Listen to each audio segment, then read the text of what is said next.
Chapter 9. The next day, contrary to the prognostications of our guides, was fine, although clouded. We visited the source of our iron and rode about the valley until evening. The sublime and magnificent scenes afforded me the greatest consolation that I was capable of receiving.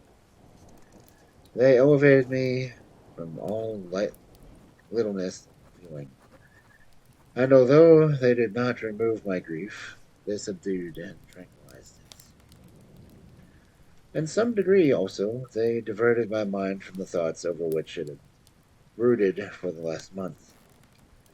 I returned in the evening fatigued, but less unhappy, and conversed with my family with more cheerfulness than had been my custom for some time.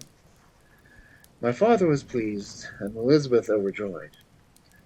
"My dear cousin," she said, "you see what happiness you diffuse when you are happy. Do not relapse again." The following morning the rain poured down in torrents. Thick mists hid the summits of the mountains. I rose early, but felt unusually melancholy. The rain depressed me, and my old feelings recurred, and I was miserable. I knew how disappointed my father would be at the sudden change, and I wished to avoid him until I had recovered myself so far as to be enabled to conceal those feelings that overpowered me. I knew that they would remain that day in the inn, and as I had ever inured myself to rain, moisture, and cold, I resolved to go alone to the summit of Montevert. I remember the effects that the view of the tremendous and ever-moving glacier had produced upon my mind when I first saw it. It had then filled me with a sublime ecstasy that gave wings to the soul and allowed it to soar from the obscure world to life and joy. The sight of the awful and majestic in nature had indeed always the effect of solemnizing my mind and causing me to forget the passing cares of life.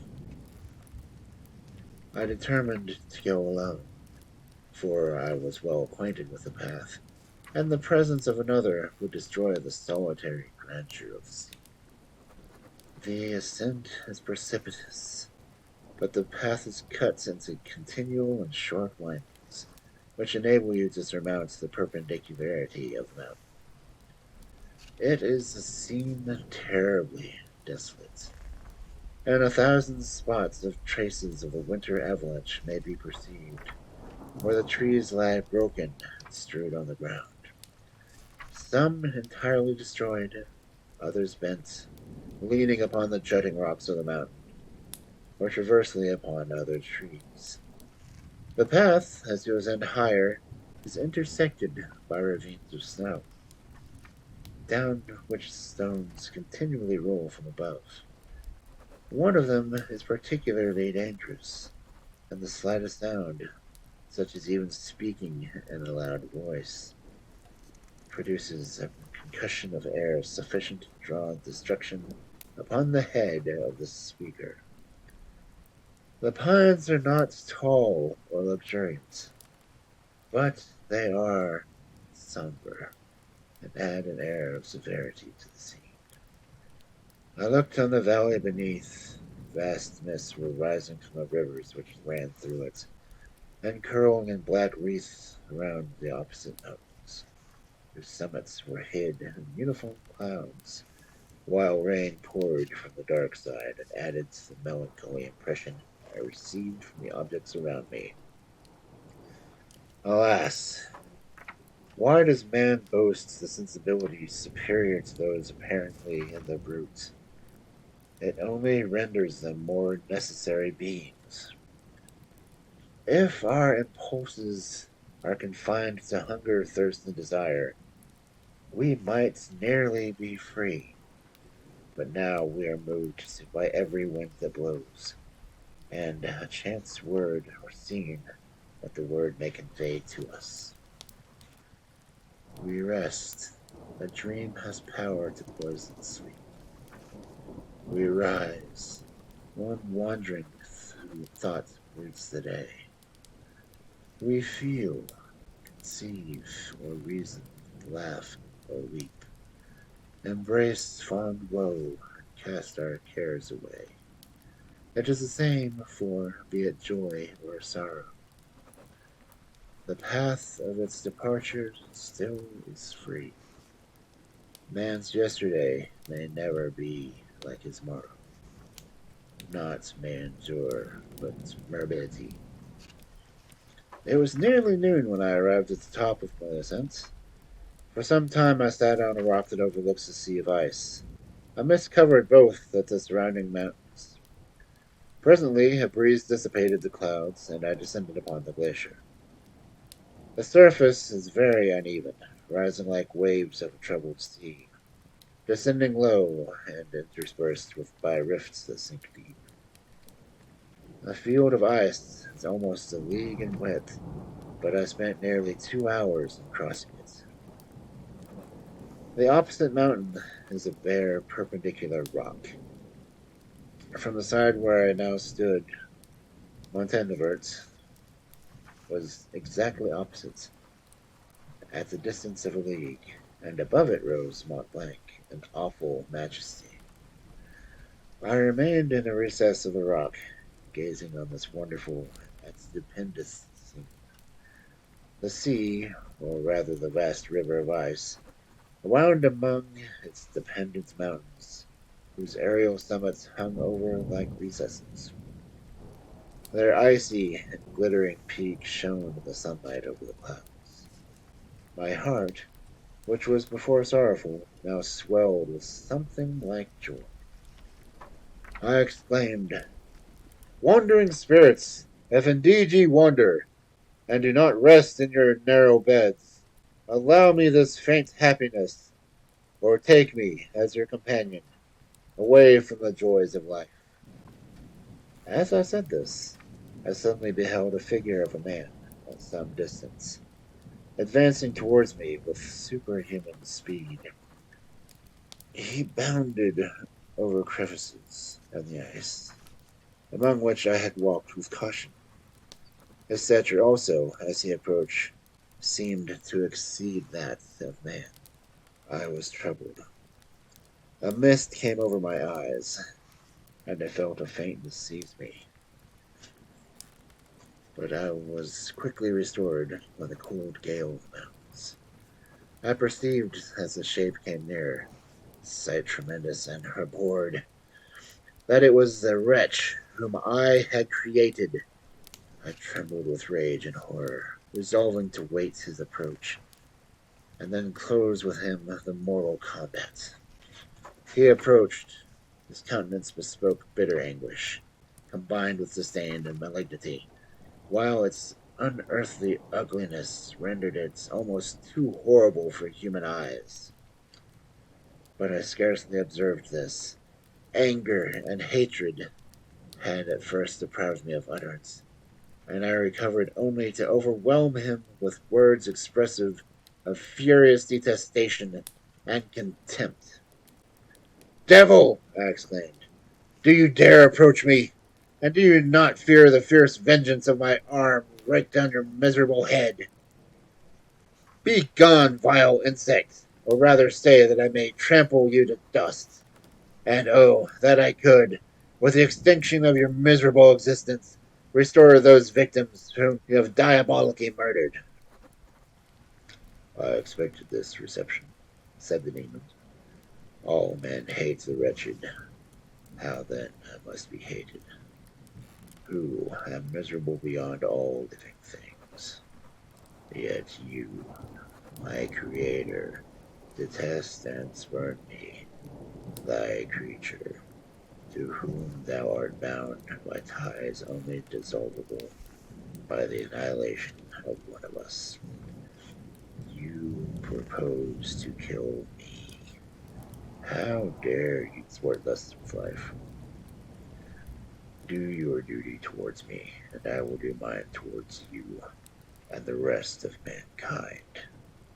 If you will comply with my conditions, I will leave them and you at peace. But if you refuse, I will glut the maw of death until it be satiated with the blood of your remaining friends. Abhorred monster, fiend that thou art, the tortures of hell are too mild a vengeance for thy crimes. Wretched devil, you approach me with your creation. Come on, then, that I might extinguish the spark which I so neglectedly bestowed. My rage was without bounds. I sprang on him, impelled by the fumes which can arm one being against the existence of another. He easily eluded me and said, "Be calm. I entreat you to hear me before you give vent to your hatred on my devoted head. Have I not suffered enough that you seek to increase my misery? Life, although it may only be an accumulation of anguish, is dear to me, and I will defend it. Remember, thou hast made me more powerful than myself. My height is superior to thine. My joints are supple. But I will not be tempted to set myself in opposition to thee. I am thy creature, and I will be even mild and docile to my natural lord and king, if thou wilt also perform thy parts which thou owest me. O Frankenstein, be not equable to every other, and trample upon me, to whom thy justice and even thy clemency and affection is almost due. Remember that I am thy creature. I ought to be thy Adam, but I am rather the fallen angel, whom thou drivest from joy for no misdeed. Everywhere I see bliss, from which I alone am irrevocably excluded. I was benevolent and good. Misery made me a fiend, made me happy, and I shall be virtuous. Begone! I will not hear you. There can be no community between you and me. We are enemies. Begone, or let us try our strength in fight, in which one must fall. How can I move thee? With no entreaties cause thee to turn a favorable eye upon thy creature, who implores thy goodness and compassion. Believe me, Frankenstein, I was benevolent. My soul glowed with love and humanity, but I am not alone, miserably alone. You, my creator, abhor me. What hope can I gather from your fellow creatures who owe me nothing? They spurn and hate me. The desert mountains, dreary glaciers are my refuge. I have wandered here many days. The caves of ice, which I only do not fear, are a dwelling to me, and the only one which man does not grudge. These bleak skies I hail, for they are kinder to me than your fellow beings. When the multitude of mankind know of my existence, they will do as you do, and arm themselves for my destruction. Shall I not hate them who abhor me? I will keep no terms with my enemies. I am miserable, and they shall share my wretchedness. Yet it is in your power to recompense me and deliver them from an evil which it only remains for you to make so great that not only you and your family, but thousands of others shall be swallowed up in the whirlwinds of its rage. Let your compassion be moved, and do not disdain me. Listen to my tale. When you have heard that, abandon or commiserate me, as you shall judge that I deserve. But hear me. The guilty are allowed, by human laws, bloody as they may be, to speak in their own defense before they are condemned. Listen to me, Frankenstein. You accuse me of murder, and yet you would, with a satisfied conscience, destroy your own creature. Oh, praise the eternal justice of man. Yet I ask you not to spare me. Listen to me, and then, if you can, and if you will, destroy the work of your own hands. What do you call to my remembrance circumstances of which I shudder to reflect? that I have been a miserable origin and author. Cursed be the day, abhorred devil, in which you first saw light. Cursed, although I curse myself, be the hands that informed you. You have made me wretched beyond expression. You have left me no power to consider whether I am just you or not. Begone! Relieve me of the sight of your detested form. Thus I relieve thee, my creator, he said, and he placed his hated hand before my eyes, which I flung from me with such violence. Thus I will take from thee the sight which you abhor. Still thou canst listen to me, and grant me thy compassion. By the virtues that I once possessed, I demand this from you. Hear my tale. It is long and strange, and the temperature of this place is not fitting for your fine sensations. Come to the hut upon the mountain. The sun is yet high in the heavens before it descends to hide itself behind yon snowy precipices and illuminate another world. You will have heard my story and can decide. On you it rests whether I quit forever this neighborhood of man and lead a harmless life, or become the scourge of your fellow creatures and the author of your own speedy ruin. As he said this, he led the way across the ice. I followed. My heart was full, and I did not answer him. As I proceeded, I weighed various arguments that he had used, and determined at last to listen to his tale. I was partly urged by curiosity. Compassion confirmed my resolution.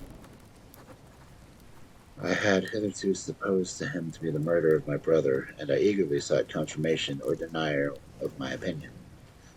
For the first time, also, I felt that the duties of creator towards a creature were, and that I ought to render him happy before I complained of his wickedness.